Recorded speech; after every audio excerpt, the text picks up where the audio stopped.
Hello guys, আসসালামু আলাইকুম। Welcome to our new blog. তো আজকের ভিডিওতে আমরা চলে এসেছি আমার বড় খালামণিদের বাসায়। তো আমরা বড় খালামণির বাসাটা এত বেশি শো করলাম না আমি। আজকের মেন ব্লগের মেন বিষয়টা হলো আমরা আজকে যাব বাইজিদ মোস্তাবিরে, মানে সেখানে স্টোরিটা আমি আপনাদেরকে ওখানে গিয়ে বলছি। তো গাইস, আমরা এখানে চলে এসেছি, আপনারা দেখতে পাচ্ছেন। যারা এই যে বাংলা বাজারের দিকে থাকেন তারা অবশ্যই চিনেন, আর অন্যরাও এখানে এসে থাকে যেহেতু এখানে একটা মাজার আছে। তো ফার্স্টে আপনাদেরকে দেখাই। তো এই যে ঢোকার সময় এখানে কিছু টয়েসের অ্যান্ড খাবারের দোকান দেখতে পেলেন আপনারা, ড্রাই ফ্রুটের। অ্যান্ড দেন হচ্ছে আমরা এখন সামনে এগিয়ে যাচ্ছি, সামনে হচ্ছে মাজার আসছে। এখানে মাজারে প্রায় হচ্ছে দূর দূরান্ত থেকে মানুষ এসে থাকে। তো আমি ছোট থাকতে এসেছিলাম। তো আজকে মেইন আমরা এখানে আসিনি, বড় খালামণির বাসায় বেড়াতে এসেছি। তো বাসাটা ওনার এটার সাথেই, তাই আমরা একটু এখানে ভিজিট করতে এলাম। তো গাইস, এই যে পুকুরটা দেখতে পাচ্ছেন, এখানের মধ্যে হচ্ছে এই যে দেখুন, ওনারা মানে ওনাদেরকে আপনি করে বলতে হয়, কারণ ওনারা হচ্ছে আমি আম্মুর থেকে যা শুনেছি মানুষ ছিল এককালে, কিন্তু আল্লাহ হচ্ছে অভিশাপ দিয়ে ওদেরকে এভাবে বানিয়ে দিয়েছে, কারণ ওনারা কি যেন একটা পাপ করেছিল তাই। তো এই যে দেখুন, ওনাদেরকে কিন্তু পিঠ নর্মাল যে কচ্ছপরা থাকে তাদের পিঠ কিন্তু এমন হয় না। একটু যদি খেয়াল করে দেখেন তাহলে দেখতে পাবেন পুরোই মানে মানুষের মতো পিঠ। আর ওনারা কিন্তু সব কিছু খেয়ে থাকে, মানে এখানে যারা আসেন তারা ওনাদেরকে খাবার খাইয়ে থাকেন। তো আমরা এসেছিলাম জাস্ট একটু দেখার জন্য আর আপনাদের সাথে শেয়ার করার জন্য। আর আপনারা কারা কারা এই জায়গাটাতে এসেছেন সেটা হচ্ছে কমেন্টে জানাবেন।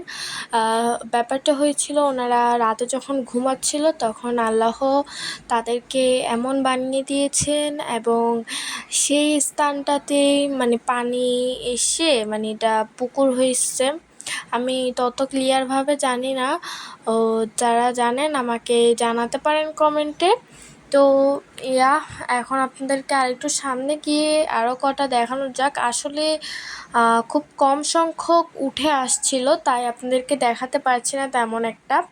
তো যদি আমি খাবার নিয়ে যেতাম তাহলে দেখাতে পারতাম হয়তো। তো এটা হচ্ছে মাজারটা, বাইজিদ মোস্তাবিরের যে মাজারটাতে মানুষ আসে সেটা। তো চলুন আরেকটু ওদিকে যেয়ে দেখা যাক। এই যে দেখুন, স্পষ্ট দেখা যাচ্ছে, আপনারা যদি পিঠের দিকে একটু খেয়াল করে দেখেন তাহলে কিন্তু আপনারা দেখতে পারবেন যে ফুলটি মানে একদম মানুষের পিঠের মতো। পিঠের দিকে যদি একটু খেয়াল করে দেখেন, আর এটার আশেপাশেও অনেক বড় বড় মাছ হচ্ছে ঘুরছিল। আমার মাথায় একটা জিনিস আসছিল যে মাছগুলোকে কেন ওনারা খান না।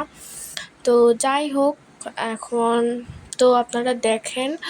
তো আপনারা কারা কারা এখানে এসেছে সেটা আপনাকে জানাতে পারেন। অ্যান্ড এখানে কিন্তু কতটি এরকম ওনাদেরকে হচ্ছে গজার বলা হয় নাকি গজারই তো বলা হয় হয়তো।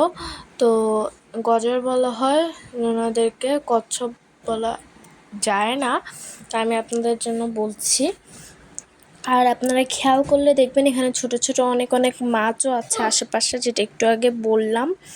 আর এখানে দেখুন একজন একজন না, সবাই এখানে হচ্ছে খাবার খাওয়াচ্ছে।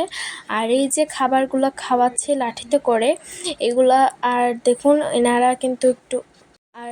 হচ্ছে হাত ধরে টেনে নিয়ে আসছিল। এখানে লেখাই ছিল যে ধরা নিষেধ, আপনারা কেউ যদি এখানে আসেন দয়া করে এই কাজটি করবেন না, তাদেরও কষ্ট হয়, তাই বললাম। যাই হোক, তো আমরা এখন বেরিয়ে যাচ্ছি এখান থেকে, বেশিক্ষণ থাকবো না, আপনাদেরকে জাস্ট একটু দেখালাম। অ্যান্ড এই যে দেখুন, বের হওয়ার সময় এখানে বিভিন্ন ধরনের খাবার আছে, যেমন সি ফুড, মানে এভরিথিং আছে। অ্যান্ড এখানে কিছু অ্যাক্সেসরিজের দোকানও আছে, যেমন ব্যাগ, দেন মাস্ক, ঘর সাজানোর জিনিস, এইসবগুলো আছে। অ্যান্ড হচ্ছে এখানে যে আপনাদেরকে যে খাবারগুলো মানুষ খাওয়াচ্ছিল এগুলো ওখান থেকে কিনে এখান থেকে কেনা হয়। এখানে আপনাদেরকে আরেকটু সামনে গিয়ে দেখাই। অ্যান্ড এখানে হচ্ছে ফুচকার দোকান। আপনারা যে সাদা প্যাকেটে যেগুলো দেখতে পেয়েছিলেন সেগুলো হচ্ছে নিয়ে গিয়ে ওগুলোর ভিতর থেকে যে খাবারটা বের হয় সেগুলো হচ্ছে ওনাদেরকে খাওয়ায়। ওই যে দেখুন সাদা, এখানের মধ্যে হালকা হয়তো দেখতে পেয়েছেন। তো এই ছিল আমার আজকের ভিডিও। আর আপনারা কারা কারা এই জায়গাটি ভিজিট করেছেন আমাকে কমেন্টে জানাতে পারেন। এবং আমার ভিডিও ভালো লেগে থাকলে অবশ্যই আমার চ্যানেলটা একটু সাবস্ক্রাইব করে দিবেন, অ্যান্ড লাইক কমেন্ট শেয়ার করতে ভুলবেন না। এমনই নিত্য নতুন ভিডিও যদি আপনারা পেতে চান তাহলে আমাকে আরও বেশি বেশি করে সাপোর্ট করেন। তো আসসালামু আলাইকুম, সবাই ভালো থাকবেন, সুস্থ থাকবেন। আজকের মতো এখানেই বিদায় নিচ্ছি। আল্লাহ হাফেজ।